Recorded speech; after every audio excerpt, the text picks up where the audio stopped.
Fala pessoal, seja bem-vindo a mais um Celeiro Worship. Hoje a gente está numa edição especial e com o coração queimando para aquilo que a gente vai viver, né, gatinha? Incrível o que a gente vai viver nessa noite. Para vocês terem noção, eu fiquei de boca aberta hoje. No início eles estavam aqui ensaiando e se preparem. Só não dá spoiler, vai ser é isso. especial. Inclusive você que está online em qualquer lugar do mundo, pega o link agora, espalha nos grupos de WhatsApp. Depois não vai dizer que eu não avisei. Coloca nos stories, você que está assistindo a gente, tira um print, coloca nos stories, porque a gente está numa edição especial de final de ano, edição de Natal, celebrando o nascimento de Jesus. E hoje a gente tem um convidado muito especial.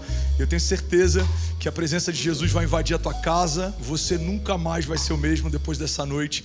Então eu quero que você abra o teu coração e gere expectativa, porque a gente tem um convidado especial aqui hoje, né, amor? Vamos anunciar? Vamos chamar? Já vou te chamar? Pode chamar.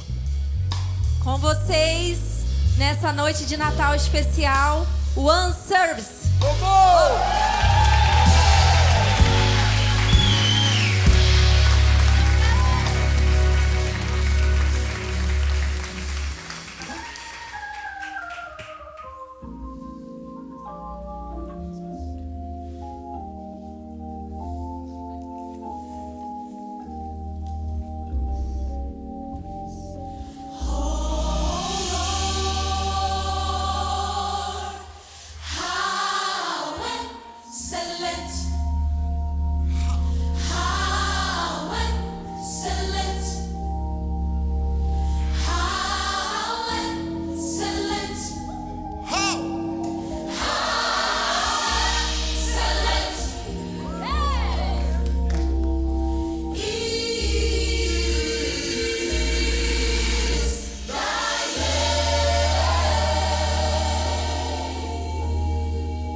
Ele é o nosso Senhor, Rei dos Reis.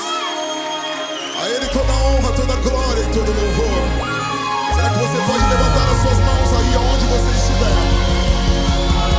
Sinta o Espírito Santo de Deus se abraçando nesse momento. Oração entrego a Ti.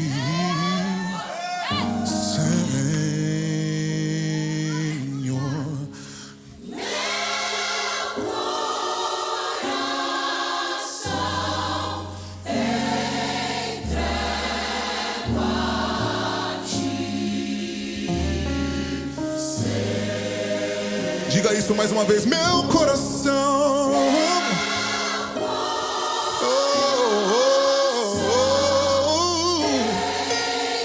Somente a ti, Senhor. Meu coração, meu coração.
What is your name?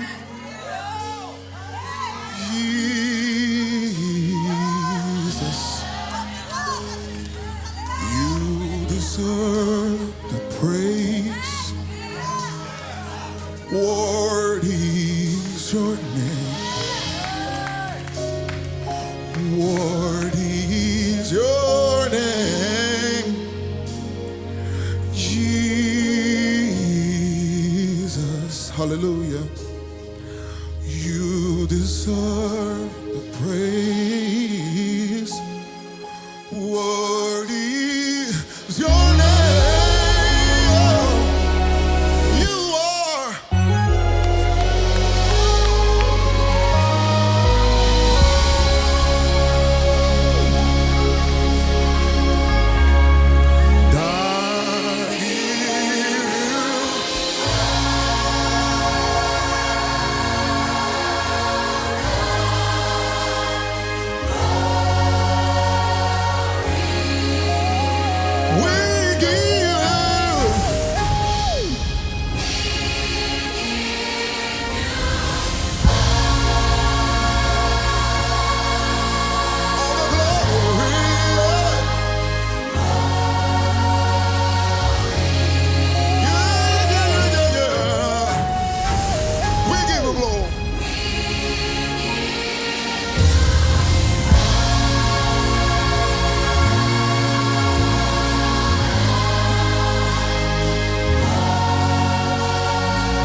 você pode levantar as suas mãos. Quero te dar alguns segundos para você erguer a sua voz e levantar as suas mãos e dar a Ele toda a glória, toda a adoração. Vamos, vamos, vamos. Erga a sua voz, erga a sua voz. Erga a sua voz, levante as suas mãos. Não importa onde você esteja, Ele te vê. Ele será glorificado através de você. Não importa o que você esteja passando, Ele te enxerga. Te damos glória.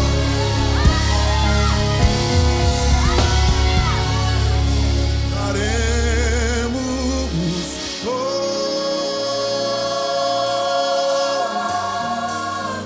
pega sua voz, diga isso.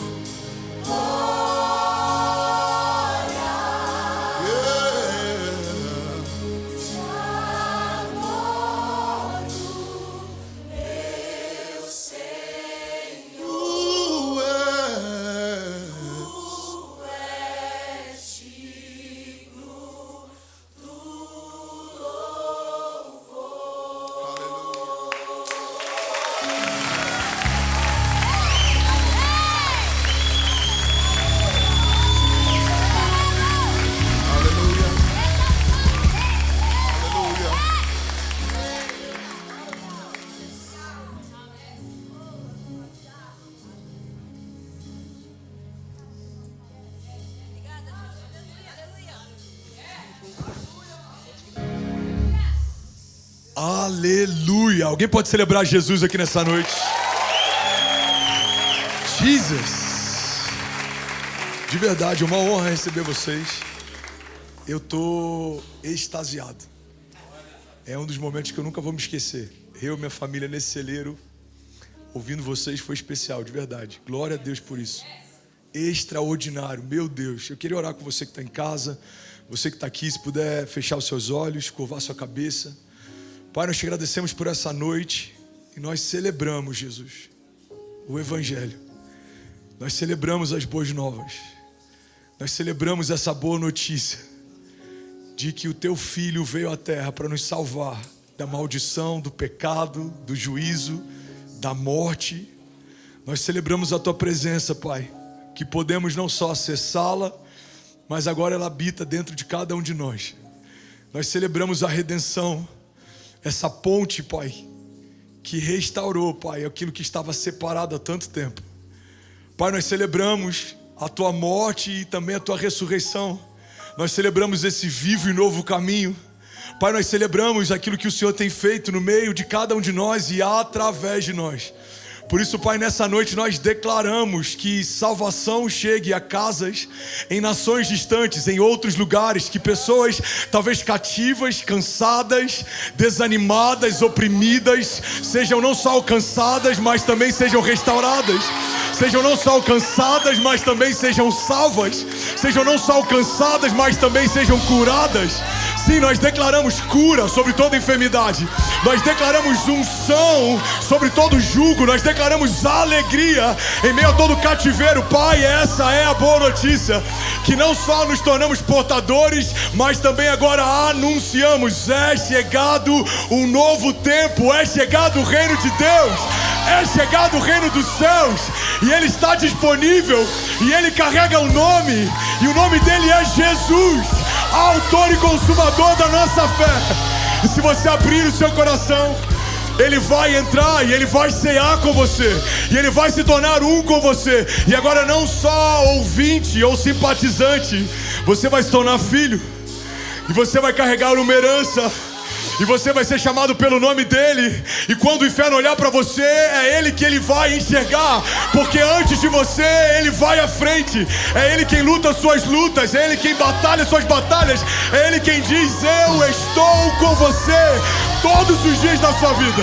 Eu não te deixarei, eu não te desampararei. E mesmo que uma mãe que amamenta o seu filho venha se esquecer dele, todavia eu jamais me esquecerei de você, diz o Senhor. Essa é a promessa, essa é a palavra, essa é a sentença, esse é o decreto, e é nisso que nós firmamos a nossa esperança, e é nisso que nós colocamos a nossa fé, e é nesse lugar que nós fixamos os nossos olhos no autor e consumador da nossa fé. Alguém pode adorá-lo aqui nessa noite? Alguém pode exaltá-lo aqui nessa noite? Vamos, ele é digno. Será que você pode declarar que ele é digno? Será que alguém pode declarar que ele é santo? Vamos, declare que ele é santo. Vamos, ele é santo. Aleluia. Aleluia. Aleluia. Até que todos saibam, até que todo joelho se dobre, até que toda língua confesse que só o Senhor é Deus. O que faremos até lá, pastor? Continuaremos crendo e proclamando o amor que nos amou primeiro. Continuaremos crendo e proclamando. Ainda não acabou. Você pode dizer isso para alguém que está perto de você? Ainda não acabou. Ainda não acabou. Ainda não acabou. Talvez para alguém que está me ouvindo, você está no meio de uma sexta-feira. Existe morte, uma má notícia, existe talvez tristeza, desesperança, mas eu vim aqui te lembrar, ainda não acabou. Vamos, coral. Será que alguém pode declarar que ainda não acabou? Aleluia. Aleluia. Sabe, alguns estão em meio a uma sexta-feira. É uma sexta-feira de paixão, mas também é uma sexta-feira de luto. Uma sexta-feira em que há choro, há sangue, há vinagre, há vestes repartidas, há desesperança, há calvário. Mas talvez você que me ouve já passou pela sexta-feira. Talvez o teu pior já passou, mas você está nesse hiato, você está nesse limbo, você está nesse lugar em que não chegou ainda o que está por vir, mas também o pior parece que já passou. Algumas coisas ficaram para trás, você está no meio do sábado de silêncio. Talvez esse ano não foi como você esperava. Talvez algumas coisas não romperam como você imaginava. Talvez parece que tudo está fugindo do teu controle, mas eu tenho uma boa notícia. Alguém comigo aqui diga: domingo está a caminho. Sunday's coming. Domingo está a caminho. E a Bíblia diz que quando foram perfumar o corpo morto de Jesus, encontraram um lugar vazio. E é nesse lugar que estão as promessas que pareciam ter morrido. É nesse lugar que estão as palavras esquecidas. Talvez você ainda está indo visitar coisas que aos teus olhos estavam mortas, mas eu quero declarar que ao chegar lá, os anjos do Senhor vão dizer: por que procura entre os mortos aquilo que vive? Alguém pega esse nome de Jesus? Procuravam Jesus entre os mortos, mas ele vive. Talvez você está procurando a promessa da tua casa, da tua família, talvez a promessa sobre os teus filhos. Você vai dizer: pastor, para mim está morto, eu só vou sepultar ou eu só vou revisitar. Não. Não procure entre os mortos aquele que vive, a promessa ainda está de pé. Vamos, alguém pode declarar isso nessa noite? Levante as suas mãos, declare com autoridade, diga: a promessa ainda está de pé. E ela vive, e ela caminha pelas ruas da cidade, e ela caminha de geração em geração, e ela permanece pulsando dentro de você. E aquilo que ele disse que vai acontecer, creia, na eternidade já aconteceu. Já aconteceu. Já aconteceu.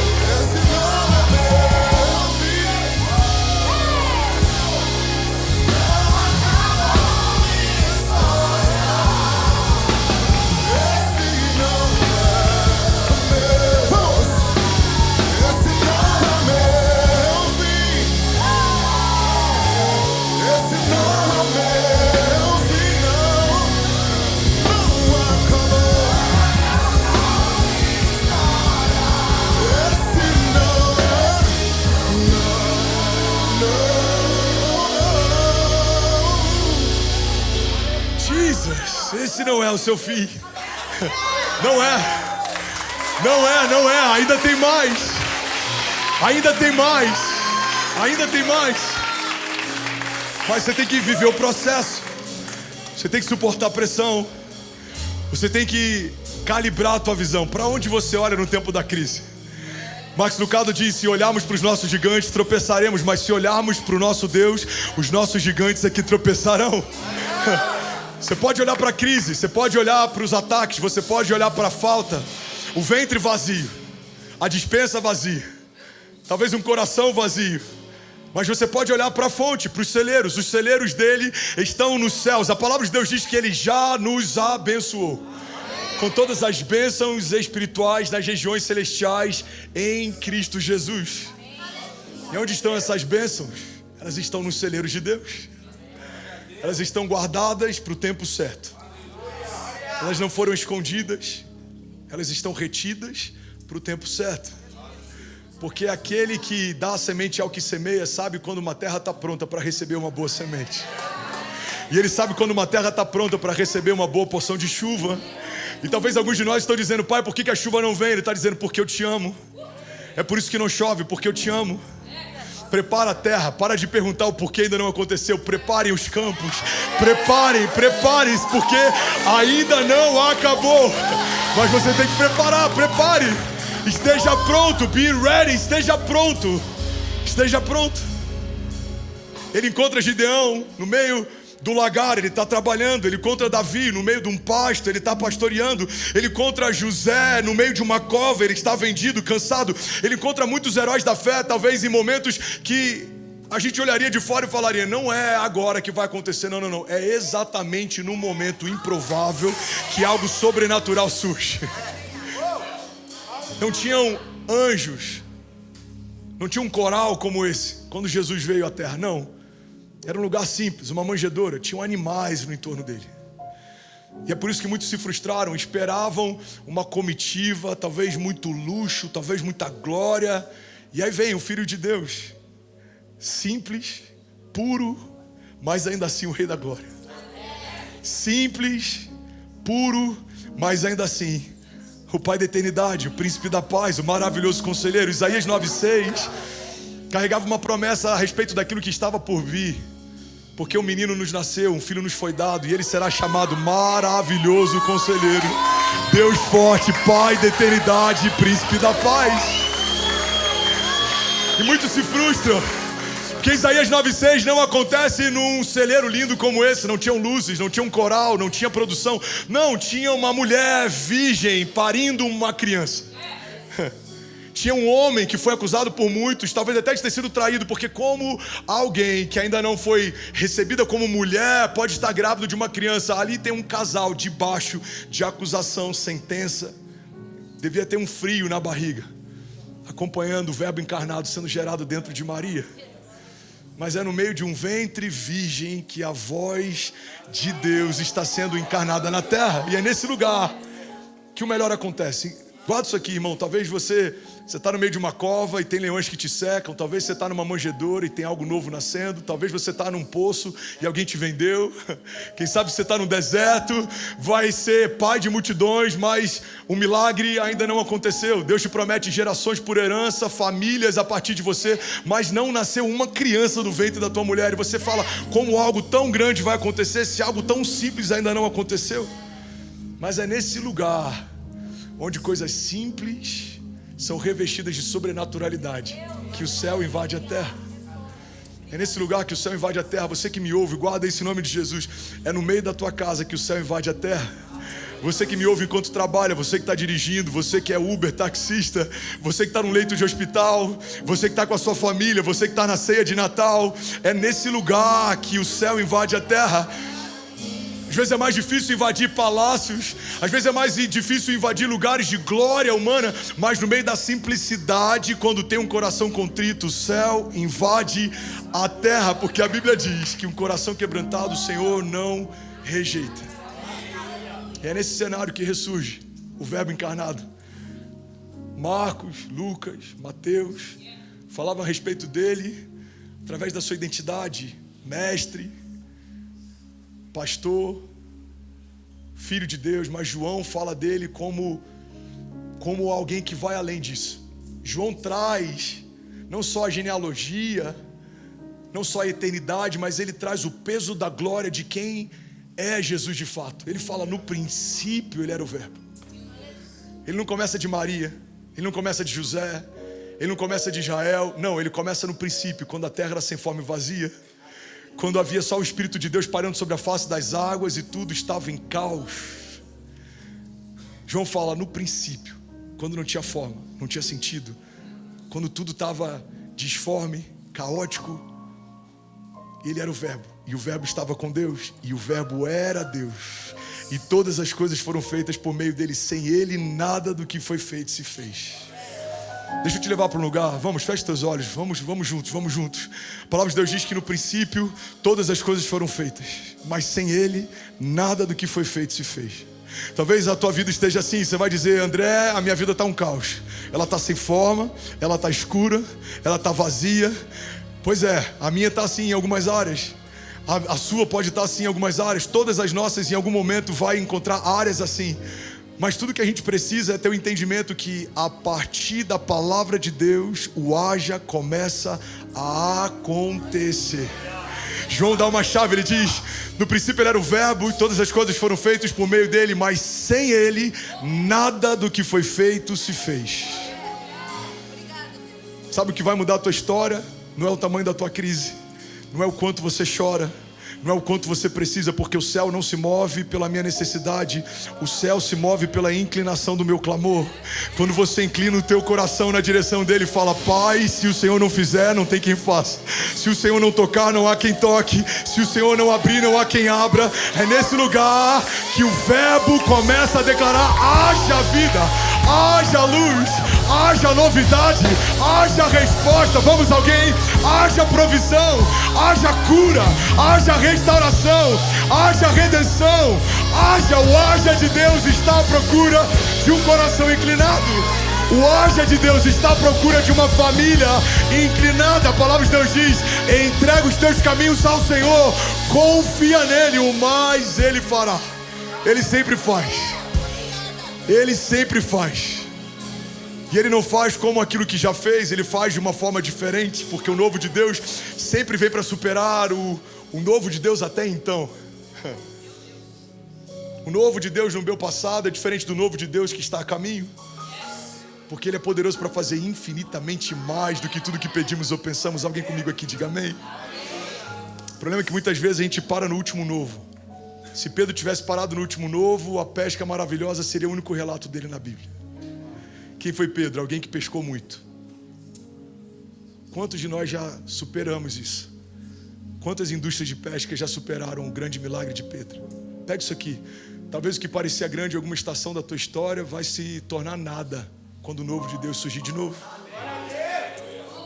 Porque você pode pegar a Bíblia como um livro histórico e comparar com o que a gente tem hoje. Você vai falar: qualquer navio de pesca faz mais do que Jesus fez através de Pedro.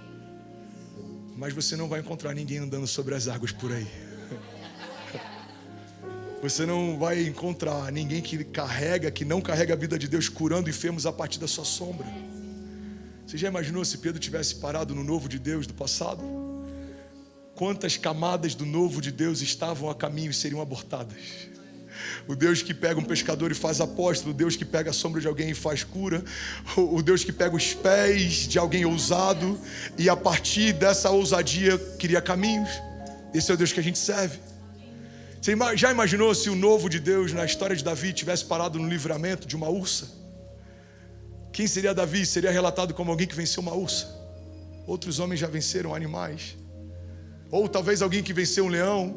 Eu li algum tempo atrás uma mãe na Flórida que quando viu um jacaré, um crocodilo mordendo o filho, ela brigou com ele, conseguiu tirar o filho de dentro da boca.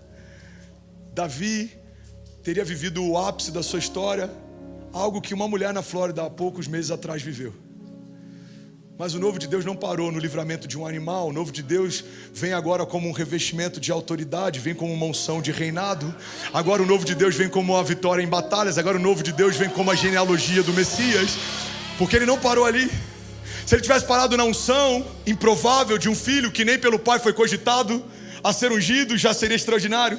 Se ele tivesse parado no livramento de Saul, o rei que tinha máquina na mão, que se levantou contra o novo de Deus através do frescor de um menino que era improvável, já seria extraordinário. Deus poupou um menino que estava sendo perseguido por um sistema e um homem poderoso, mas ele não parou aí. Se ele tivesse parado quando Davi assumiu o reinado, se tornou rei, já seria extraordinário, mas ele não parou aí. Aí Davi morre, os anos passam e alguém lembra de Davi muito tempo depois. Um homem cego Chama a atenção de Jesus no meio de uma multidão gritando: Jesus, filho de Davi, tem compaixão de mim. Davi é relembrado agora como parte da genealogia do Messias. Quem é Davi? Um homem que venceu a ursa? Não. Tem mais.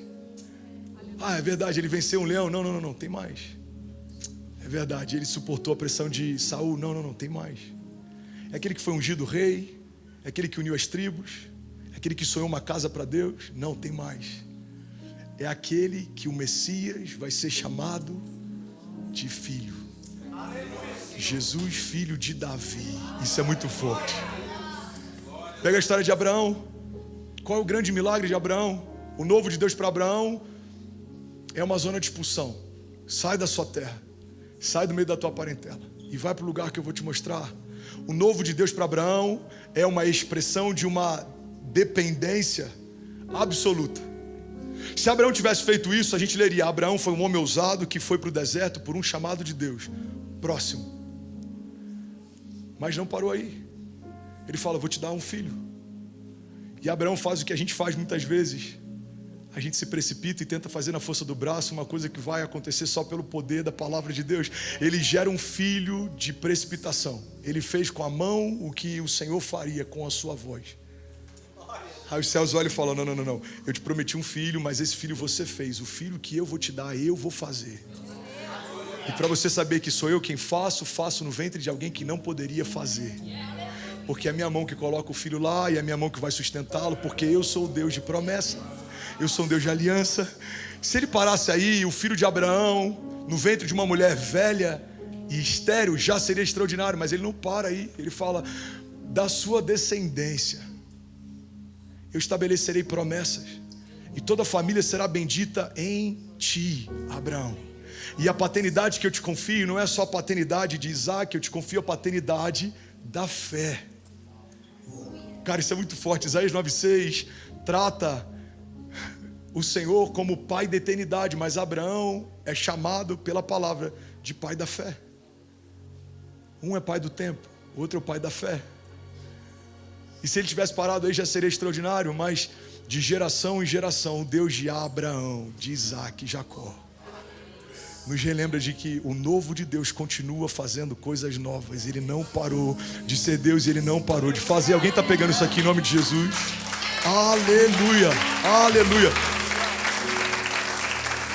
aleluia. Sabe, eu poderia citar vários heróis da fé. Poderia falar de Daniel, que recebeu mais sabedoria que todos os sábios da Babilônia. Mas o que mais me chama a atenção não é só o novo de Deus através de um sábio empoderado, mas é alguém que no meio da cova dos leões suportou a pressão. Irmão, a verdade é que o novo de Deus muitas vezes acontece quando a gente está no limite de negar a fé. Daniel poderia ter negado a fé às portas da cova dos leões, teria sido poupado dos leões, mas talvez não estaria na galeria dos heróis da fé. Você está comigo? A história de José, ele poderia ter desistido quando se tornou escravo de Potifar, ele poderia ter desistido quando foi feito cativo, mas porque ele suportou, o novo de Deus veio cada vez com um novo nível de revestimento. Ele não é só aquele que foi livrado, porque ele teria que ser morto pelos irmãos. Ele foi poupado por eles, foi escravizado, foi vendido, foi depois livrado das mãos de Potifar. Mas aí a história de Deus tem sempre algo novo. Qual que é a nova camada de Deus sobre José? Agora ele recebe um anel e governo. O irmão vendido governa sobre nações. Sabe, tem um termo que é muito utilizado na literatura, no cinema, no teatro, que é a jornada do herói. A jornada do herói fala a respeito da história de alguém que começa mal e termina bem. E a verdade é que a gente ama jornadas de heróis. A gente ama ver alguém que veio do nada, assumiu a presidência, foi preso, imagina voltar para esse lugar. A gente ama a história de alguém que veio do nada, talvez uma família quebrada, mas ele se tornou próspero e abençoou os irmãos. A gente ama a história de alguém que veio do nada e que Deus fez algo a partir do nada. Todos os heróis da fé carregam essa mesma característica. A gente não lê nos Heróis da Fé uma história facilitada a respeito de ninguém. Todos enfrentaram o poder da espada, do fogo, foram feitos cativos, mas a Bíblia diz que da fraqueza tiraram força. Da fraqueza tiraram força. Feche teus olhos, eu quero ministrar sobre você. Sabe, eu vim aqui falar de Jesus. Eu passei por alguns heróis da fé só para a gente entender que todos eles viveram algo poderoso, mas a Bíblia diz que nenhum deles viu a plenitude das promessas se cumprir. E talvez você vai dizer, pastor, eu não entendi.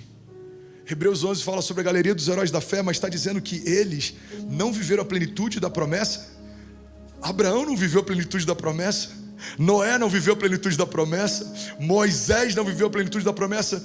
Se eles não viveram, como eu vou viver, irmão? A plenitude da promessa que eles aguardaram e não viram acontecer se chama Jesus, o autor e consumador da nossa fé.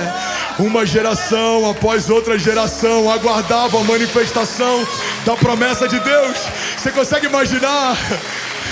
Gerações assentados em torno de fogueiras dizendo, filho, o Messias ainda não veio, mas aguardamos o cumprimento dessa promessa, porque o nosso pai Abraão falava sobre isso, porque os heróis da fé falaram sobre isso, mas vai chegar um tempo em que essa promessa vai se cumprir. Isaías 9:6 fala dessa promessa que era guardada por eles, porque um menino nos nasceu, um filho nos foi dado, e ele será chamado Jesus, e ele será chamado Maravilhoso Conselheiro, Deus forte, Pai da eternidade, Príncipe da paz. Ele será chamado.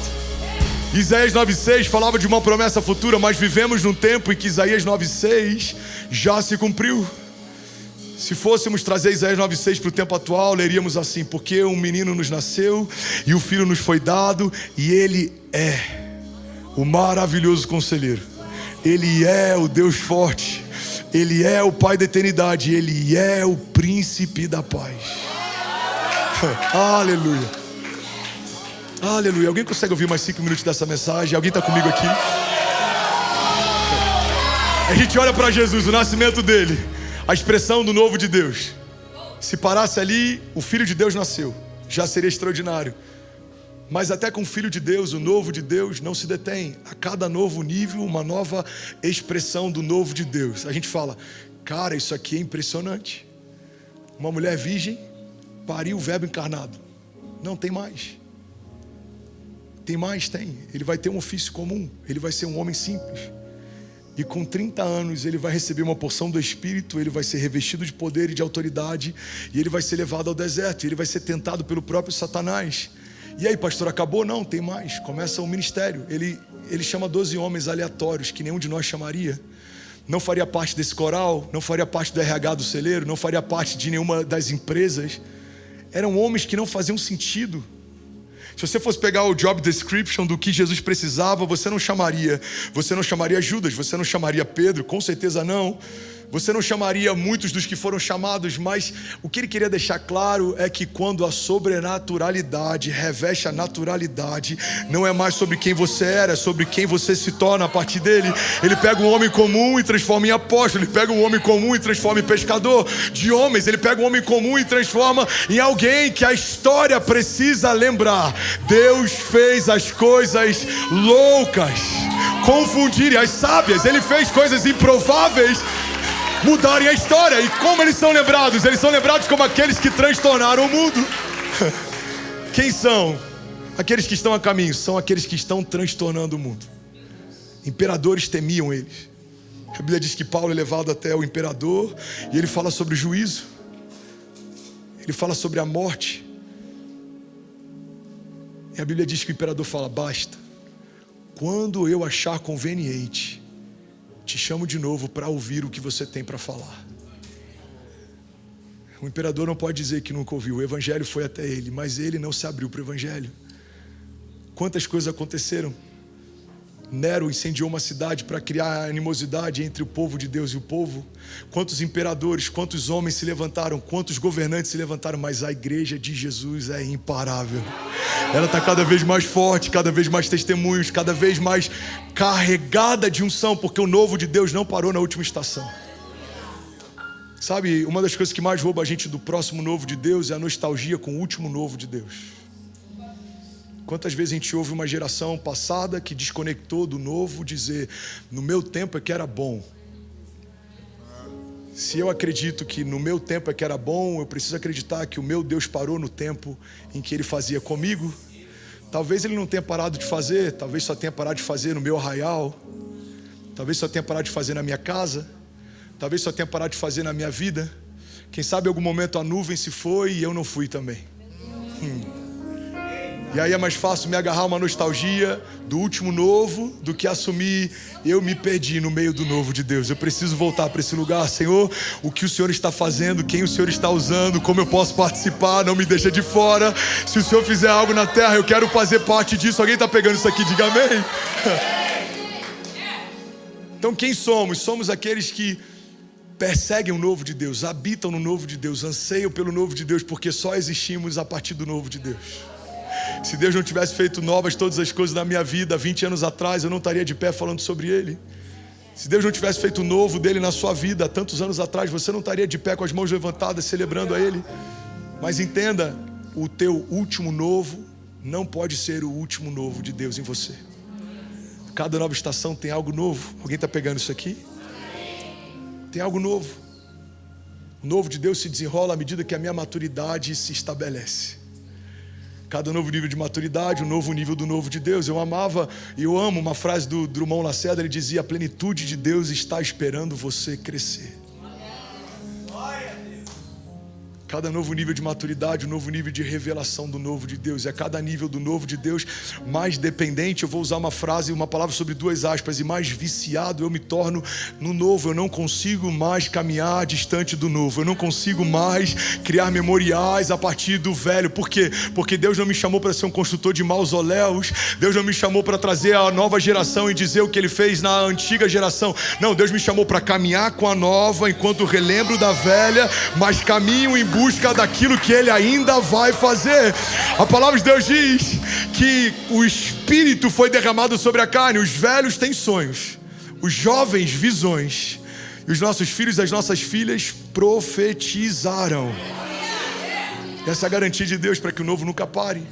Ouvimos os sonhos dos velhos, compartilhamos a visão do novo, e os nossos filhos profetizam para que isso não se perca. Se a gente se desconectar e ficar só no velho, nos tornamos saudosistas. Sonhamos o que ouvimos no passado, mas não temos visão para ver isso acontecer no futuro. Se a gente se divorciar do velho e ficar só com a visão, a gente se torna só visionários que não têm história, visionários que não têm lastro, visionários que não têm caminho. A gente surgiu do nada e tem uma visão. Não. Eu preciso caminhar de mãos dadas com quem sonhou primeiro, apontar para eles o que eu vejo de futuro e a garantia que os nossos filhos profetizarão que tudo vai ficar bem. Você pode levantar suas mãos e declarar isso nessa noite. Diga: tudo vai ficar bem. Vamos declarar isso debaixo da unção do Senhor.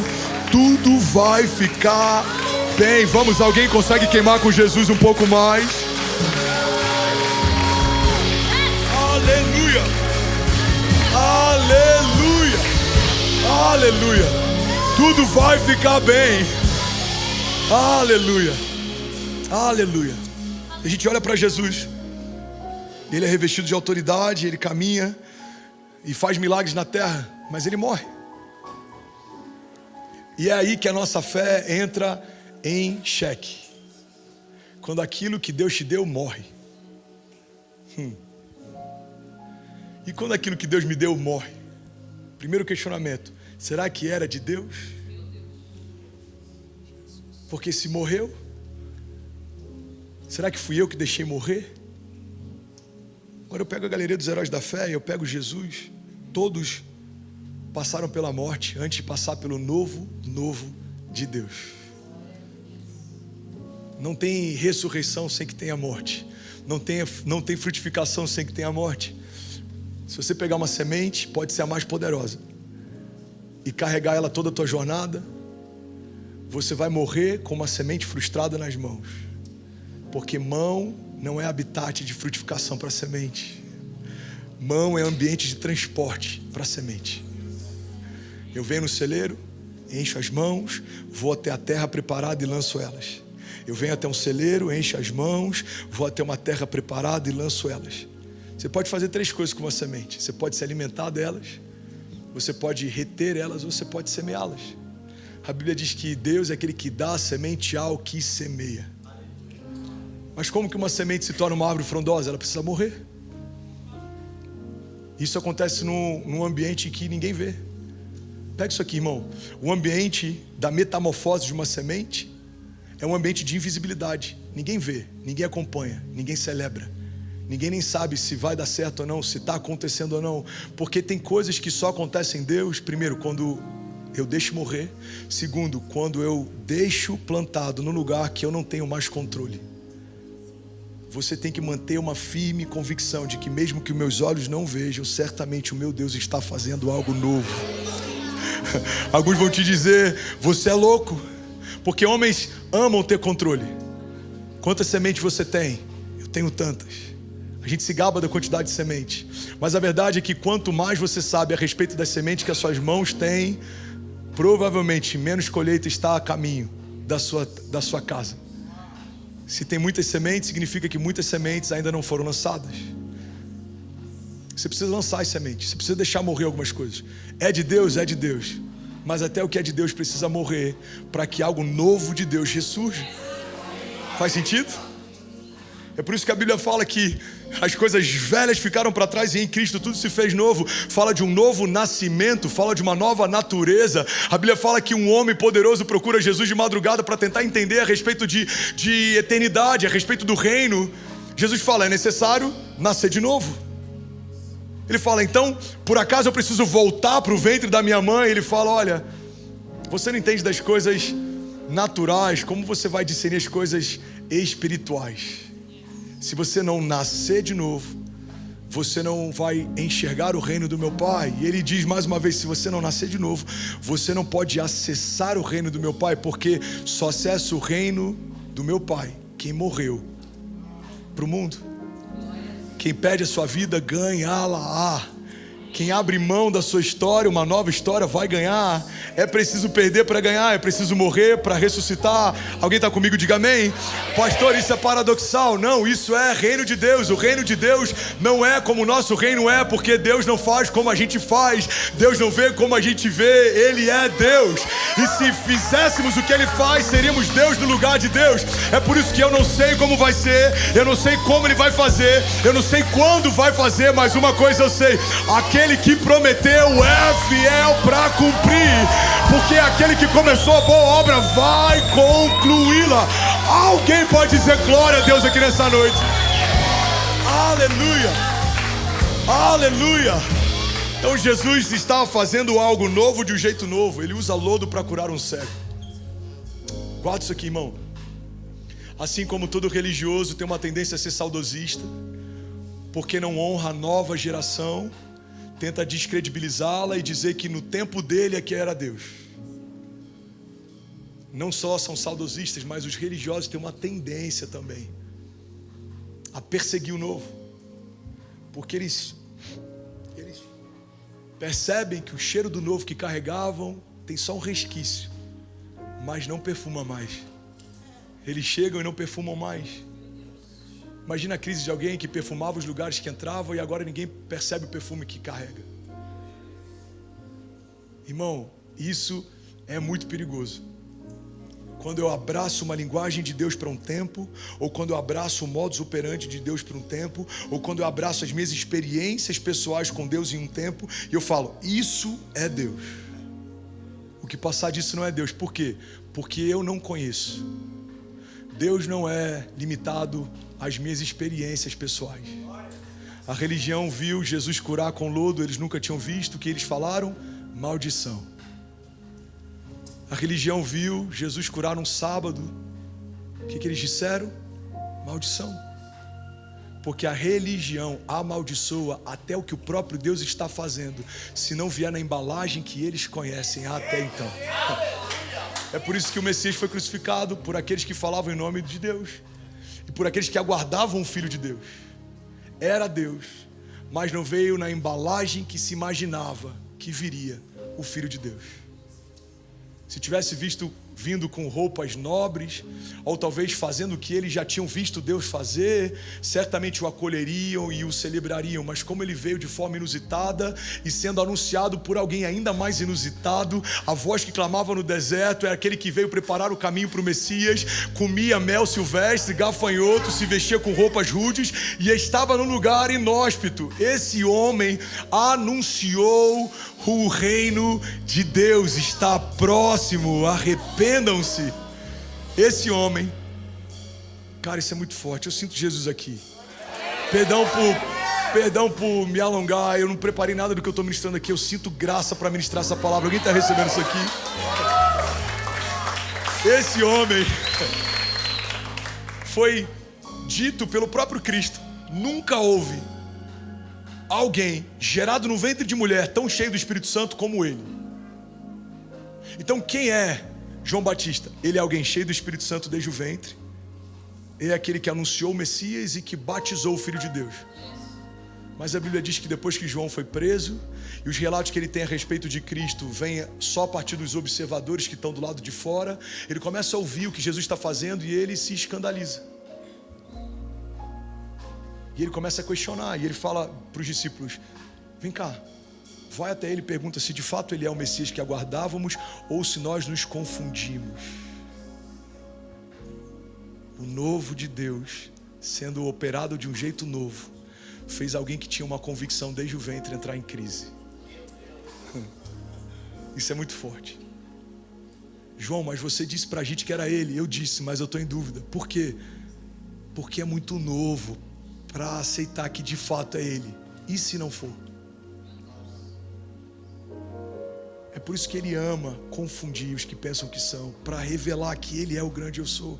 Ele pega um menino no cesto para ser criado dentro de um palácio e no tempo certo se levantar contra aquele que o criou.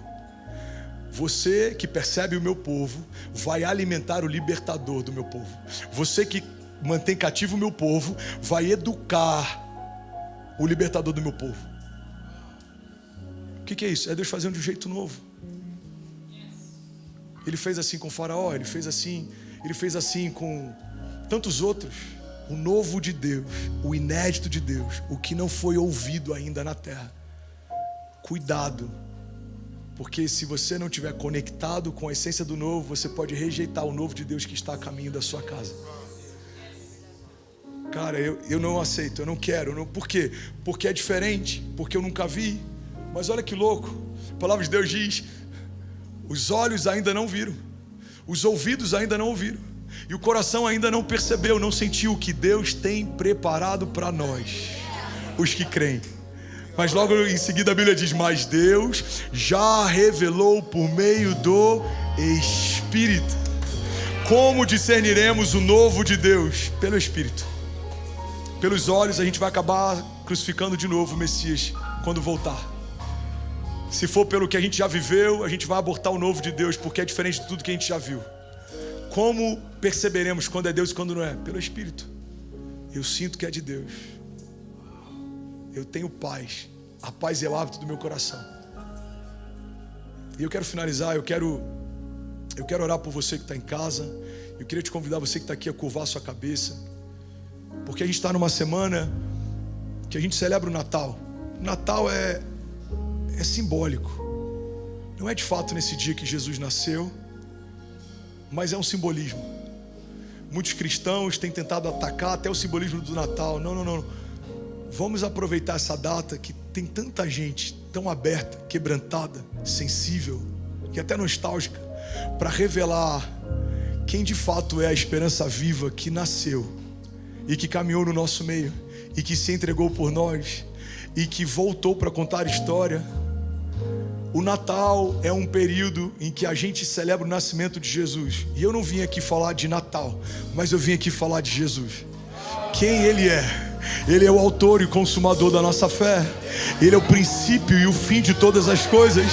Nele tudo subsiste, porque a palavra de Deus diz que Deus se agradou em entregar ao Filho a plenitude sobre todas as coisas, para que em tudo Ele tenha a primazia, para que seja o primeiro, inclusive dentre os mortos, para que Ele esteja na primeira parte de tudo. Ele é a primícia. Em muitos momentos nós retemos a nossa primícia, a primeira parte, nosso melhor. Mas como reter a primeira parte de alguém que não reteve para nós a sua primeira parte? A primícia de Deus se chama Jesus.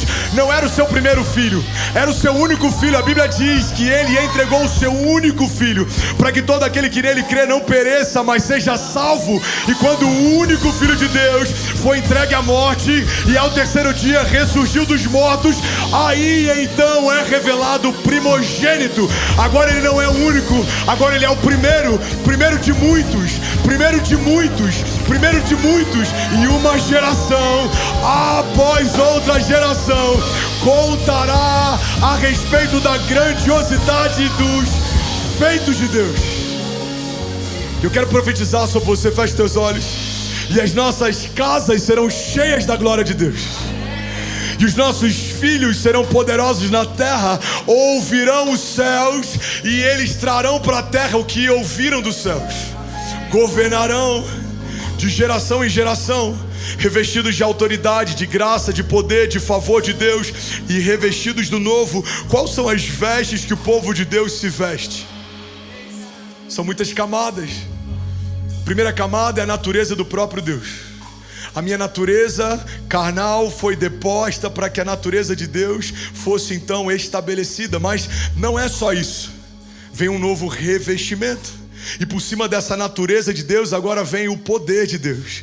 E por cima do poder de Deus agora vem a glória de Deus. E por cima da glória de Deus agora vem o novo de Deus. E a partir do novo de Deus agora vem os testemunhos de Deus. E a sua boca vai testemunhar milagres. Vamos, eu estou profetizando. Alguém aqui comigo?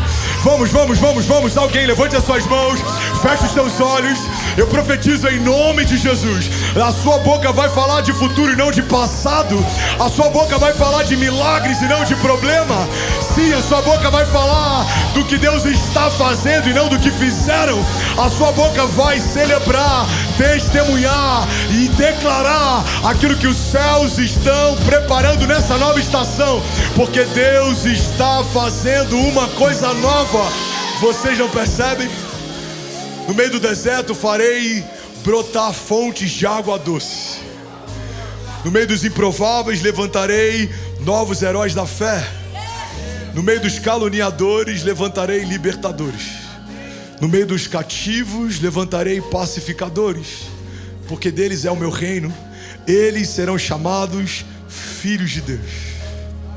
Porque há algo que eu abomino: aqueles que geram divisão e dissensão. Mas há algo que eu amo: aqueles que anunciam uma boa nova e reconciliam todas as coisas. A Bíblia diz que fomos reconciliados com Deus através do sacrifício físico de Jesus. Mas não só isso, recebemos também o ministério da reconciliação. Por isso, todas as vezes que nós dizemos reconciliem-se com Deus, é o próprio Deus que fala através de nós. E é isso que eu quero ministrar sobre você: a paz de Deus invadindo a tua mente, a tua casa, a tua família. Eu declaro o novo de Deus revestindo você, não por fora, mas de dentro para fora. Os seus ossos, os seus órgãos, a sua mente, os seus pensamentos sendo revestidos pelo novo de Deus. Tudo que você tem, tudo que você carrega, tudo que você sabe, colocado aos pés de Jesus. A Bíblia diz: entrega os teus caminhos ao Senhor, confia nele e o mais ele fará. Enquanto o coral lidera a gente na adoração, eu queria te fazer esse convite. Você que está online, você que está sendo tocado pela presença de Deus, aonde você estiver, fecha os teus olhos, curva a tua cabeça e começa a declarar: Jesus, eu abro o meu coração para o Senhor entrar. Eu abro o meu coração para o Senhor entrar e nunca mais sair. Faça isso agora, entregue os teus caminhos ao Senhor, confie nele e o mais ele fará.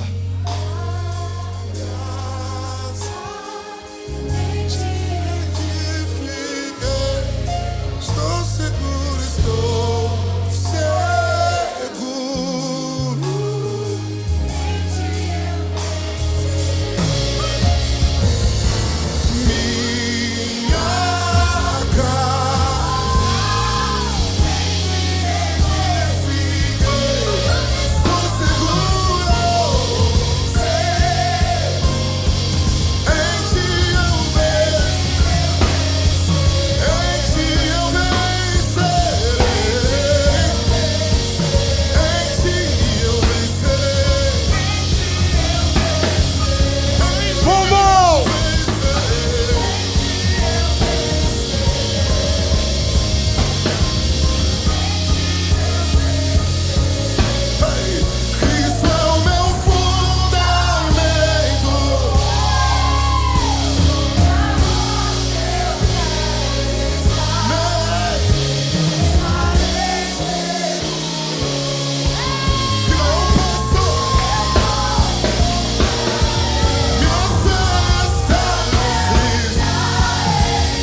Vamos, vamos. Nunca falha, jamais.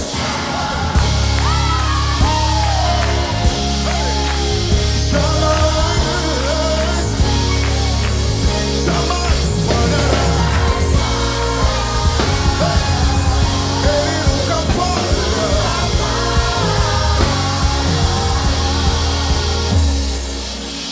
Aleluia. Alguém pode celebrar Jesus aqui nessa noite? Vamos, vamos, vamos. Vamos pra ele. Será que alguém pode fazer barulho? Aleluia. Aleluia. Quantos receberam algo de Deus aqui nessa noite? Jesus. Hoje aperta o replay. Meu Deus. Glória a Deus, irmão. Poderoso, cara. Obrigado. Glória a Deus, glória a Deus. Você que está online em qualquer lugar do mundo, a gente vai estar junto algumas vezes ainda esse ano. E a gente está gerando uma casa de oração ali nas Nações Unidas, no coração de São Paulo, Celeiro House of Prayer. Eu quero muito te convidar a fazer parte disso. Eu quero muito receber o coral One Service algumas vezes lá. Eu acho que seria uma boa ideia. Quantos acham uma boa ideia? A gente tem preparado tudo. Eu queria te convidar, você que quer participar dessa história. A gente está tendo mutirão todos os finais de semana e todos os dias, de manhã até a noite. A gente está lá, eu, nosso time, o Lucão, toda a nossa liderança, nosso staff, voluntários. Tem gente vindo de outras cidades do Brasil. Esses dias veio uma família de Belo Horizonte, saiu de lá de madrugada. Eles falaram, a gente não quer só vir aqui quando estiver pronto, a gente quer participar dessa construção. Então eu quero convidar você que de alguma forma quer participar. Você que pode participar intercedendo, ofertando, servindo, pintando, limpando. É uma casa de oração que nasceu debaixo de uma palavra de Deus. Alguns meses atrás, uns 2 meses atrás, eu falei pra Kezinha, amor, eu nunca mais na minha vida abro uma igreja de novo.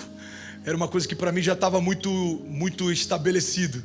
E a gente recebeu uma palavra, e em algum momento eu vou falar sobre isso. Mas diante do Senhor eu falo, pra mim já era claro que a gente nunca mais abriria uma igreja. Mas uma palavra de Deus muda tudo, e a gente está debaixo dessa palavra. E a gente está debaixo do novo de Deus. Quantos querem viver o novo de novo? Digam eu. E a gente está preparando com tudo que a gente pode. E a gente tem se derramado para que nasça essa casa de oração. E eu vejo lá uma casa de oração, uma igreja que vai ter milhares de crianças, que vai investir em missões, que vai ter escola bíblica. Eu vejo um college formando jovens que vão vir de outras nações. Quantos acham que seria incrível a gente ter um coral como esse lá? Quantos aqui conseguem ver já pessoas vindo da América Latina, de outros lugares? Imagina a gente tendo um coral desse em português, em espanhol, em crioulo, em francês. De verdade, eu creio que os próximos anos a gente vai ver o novo de Deus fazendo algo novo. E eu quero que você faça parte disso. Então, você que ainda não segue a gente nas redes sociais, segue lá, Celeiro São Paulo, se inscreve no nosso canal, gera expectativa, tem muita coisa que a gente vai viver em Deus ainda. E dia 28 agora de dezembro, último domingo do ano, a gente vai estar lá na Vila Belmiro. A gente recebeu esse convite, a gente vai estar lá na Casa dos Santos, na Orla, aqui no litoral de São Paulo, para profetizar sobre a sua casa, sobre a sua vida. É 100% gratuito, você pode fazer agora a sua inscrição e a gente vai estar junto lá. Eu não fiz o convite formal ainda, mas se vocês tiverem a data, seria incrível. 28 de dezembro. Fechou? Então fechou. Ó, Coral One Service vai estar com a gente lá. Não, pelo amor de Deus, será que alguém pode fazer barulho? Aleluia! Então é o seguinte, ó. Eu vou querer pregar lá junto com o coral, hein, mano? Vai dar bom. Isso aqui deu match, hein? Isso aqui não acontece todo dia, não, hein? Deu match de primeira. Ó, 28 de dezembro, a gente vai estar lá na Vila Belmiro.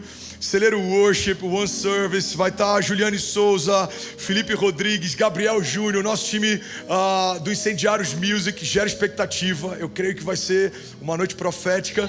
E a gente está discernindo no Espírito ainda sobre 31 de dezembro, se a gente já passa na nossa casa de oração ou não. Eu não vou me mover sem uma palavra. Então, assim que Deus der uma palavra para sim ou para não, porque não também é resposta de Deus, amém, gente? Não também é resposta, espera também é resposta. A gente anuncia aqui. Seguinte, queria te convidar, antes da gente finalizar, a fazer a sua parte, enviar a sua oferta. Você que quer contribuir com aquilo que Deus está fazendo, está aqui embaixo a forma que você pode participar através do Pix. Você que quer ajudar de forma específica, André, eu tenho uma construtora, eu quero doar o mobiliário do Kids, eu quero ajudar com a sala de oração, eu quero ajudar com, sei lá, com o revestimento, com piso, com tinta. Pode entrar em contato com a gente também através desse e-mail que está aqui embaixo, apoio@incendiarios.com. Amém? Deixa eu orar pela tua semente. Pai, te agradeço por essa noite incrível, por tudo que o Senhor liberou sobre nós, por cada vida que foi alcançada, por cada casa que foi alcançada, por cada cura que foi liberada. Nós cremos, Jesus, que os sinais nos acompanharão. E eu oro agora por cada semente. Nós declaramos, Jesus, sobre cada casa, um milagre financeiro ainda esse ano. Tua palavra diz que Isaac semeou no tempo da seca, num lugar árido, mas ele colheu ainda aquele ano 100 vezes mais do que tudo que foi semeado. Nós declaramos em nome de Jesus, Pai, uma medida recalcada, sacudida e transbordante do Senhor. Até 100 vezes mais do que aquilo que a gente tem semeado. Aqueles que têm semeado tempo de descanso, que o Senhor nos dê refrigério e descanso enquanto a gente dorme. Aqueles que têm semeado intercessão, que o Senhor nos torne também resposta de oração, e que aquilo que a gente tem clamado para os nossos venha, Pai, como resposta dos céus. Aquele que tem semeado recurso, que o Senhor multiplique recursos, porque o Senhor é aquele que dá semente ao que semeia. E nós te agradecemos, Jesus, porque 2025... pelos olhos da fé, já é o melhor ano da nossa vida, em nome de Jesus. Você pode celebrar Jesus no seu lugar. Com vocês um pouco mais de Coral One Service.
happy day. Oh, happy day.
mais barulho!